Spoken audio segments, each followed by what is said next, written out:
Hi, this is Johnny. Welcome back to my YouTube channel. Ngayon guys, meron akong gustong i-share sa inyo about dito sa NBI clearance, itong bagong update nila ngayong July 2026. Marami kasing nagtatanong doon sa ating previous tutorial, bakit nawala na yung schedule ng appointment. So, direkta na ito sa payment. So, ituturo ko sa inyo guys yung bagong update ng NBI clearance. Then, ano ba yung mga bagong patakaran nila ngayon, 2026. Para makakuha tayo ng NBI clearance, so itap natin sa ating browser, clearance.nbi.gov.ph. So, ito yung official website ng NBI.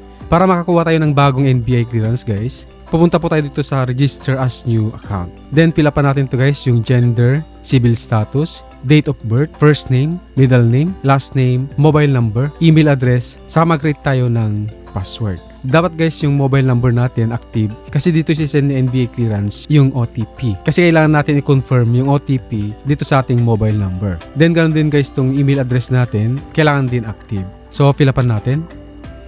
And after natin fill upan guys, click natin tong sign up. And so makakatanggap tayo ng OTP dito guys dun sa ating mobile number. So enter natin dito sa one-time password. Ayan, then click natin yung submit. So sabi dito guys, we send an activation link to your email. Click the link to continue with your NBI account registration. So ang gagawin natin guys, check natin yung ating email para i-click natin yung activation link na sinend ni NBI clearance. Ayun guys, meron na tayong natanggap na email from NBI. So sabi dito guys, your NBI account is almost done. Click the link below to activate. So click natin to guys yung activate. And so your account is activated. You may now log in. So balik tayo dun sa NBI clearance website. Then ilagin natin yung ating account. So ilagay natin yung email address na ginamit natin doon kanina. Then yung password na create natin kanina. Then login. Ayun guys, nakapag-login na tayo dito sa NBI clearance natin. Then bago natin i-click yung apply for clearance, so click muna natin to guys yung edit information para ma-edit natin yung mga kulang na information. So makita naman natin to guys yung mga importanteng information na kailangan natin fill upan. Yung may mga asterisk na gaya nito. After natin makumpleto yung mga information dito, so wag natin kalimutan na i-click yung save information. Then click natin yung submit. So okay na siya guys, nakumpleto na natin yung ating information na kailangan natin ma-fill upan dito. So ngayon naman guys, i-click natin tong apply for clearance para makapag-apply na tayo ng NBI clearance. And select type of ID.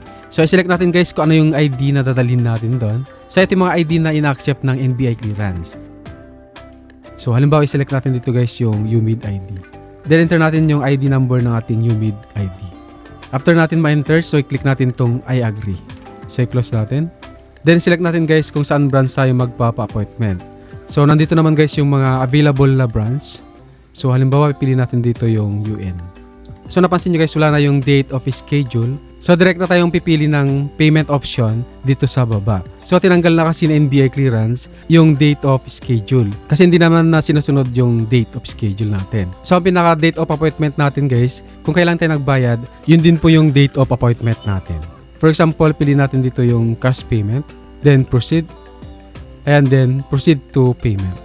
So ito yung pinaka-reference number natin. Ito yung gagamitin natin kapag nagbayad na tayo dun sa mga accredited payment ng NBI clearance. Then ito rin gagamitin natin guys kapag pumasok na tayo sa NBI clearance. Ito yung pinaka-gate pass natin para papasukin tayo sa loob. Make sure lang guys na kapag nagbayad na kayo dito sa NBI clearance, mapuntan nyo kagad itong appointment ninyo. Kasi kung kailan kayo nagbayad sa NBI clearance, yun na po mismo yung date ng appointment ninyo. So kapag hindi nyo napuntahan ayon sa NBI clearance, after 15 days mag-expired yung reference number, then hindi nyo na po ito magagamit.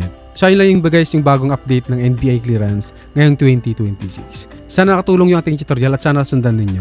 Kung may mga tanong ka guys, pwede nyo comment sa ating comment section below para masagot natin. Maraming salamat guys, see you next time, bye bye, God bless.